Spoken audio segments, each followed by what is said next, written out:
હનુમાન જયંતી 2025 આ દિવસે આ 4 વસ્તુ ઘરે લાવો અને મેળવો હનુમાનજી આશીર્વાદ. બધા ગ્રહો દૂર થઈ જશે.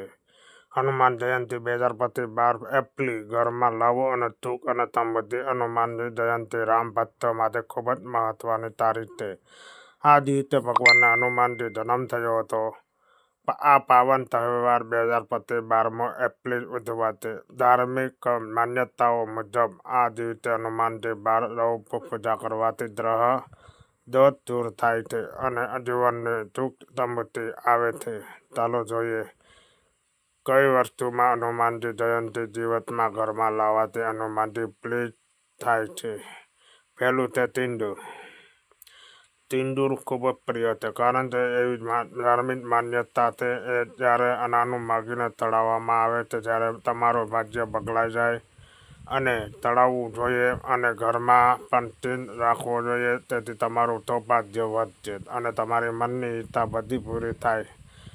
બીજું છે વાંદરાની મૂર્તિ. હનુમાનજી પુરાણોમાં વાંદરાનું રૂપ આપીને એક હનુમાનજી વાંદરા રૂપ અને એમની પૂજા પણ કરવામાં આવે છે. ખાસ કરીને આ દ્રવ શુભ માનવામાં આવે છે અને હનુમાન જયંતી વાંદરાઓ મૂર્તિ અને ચિત્ર દરેક લાવવું જોઈએ જેનાથી તમારા નસીબમાં આવે અને સારા વિચારો આવે. જે વાનર રૂપ પૂજા કરવામાં ઘરમાં સુખ સમૃદ્ધિ અને શાંતિ રહે. ત્રીજું તાંબાની કુહાડી.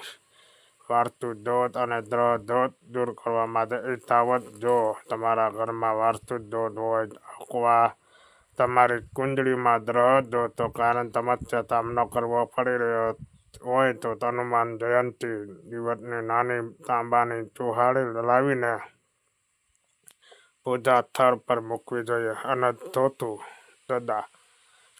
હનુમાનજી દાદા અને સત્ય અને સુરક્ષા પ્રતીક તરીકે ઓળખવામાં આવે છે. તેમનું નામ નકારાત્મક શક્તિઓ નાશક તરીકે લેવાય છે. હનુમાન જયંતી દિવસે ઘરના પૂજા સ્થાન પર ખાસ કરીને પૂર્વ દિશામાં ગદાની સ્થાપના કરવી ખૂબ જ માનવામાં આવે છે. હનુમાન જયંતી સાચો અર્થ. હનુમાન જયંતી ફક્ત એક વર્ષ તહેવાર નથી, તે આધ્યાત્મિક શક્તિ અને શ્રદ્ધાનો ઉત્સવ છે. આ દિવસે હનુમાનજી તેમની પ્રિય વસ્તુ અર્પણ કરીને આપણે જીવનમાં દુષ્ટ કષ્ટોથી મુક્તિ મેળવી શકીએ છીએ. હવે આપણે પૂર્ણ કરીએ. જય હનુમાન. અને ન સમજે તો વાંચી લેજો.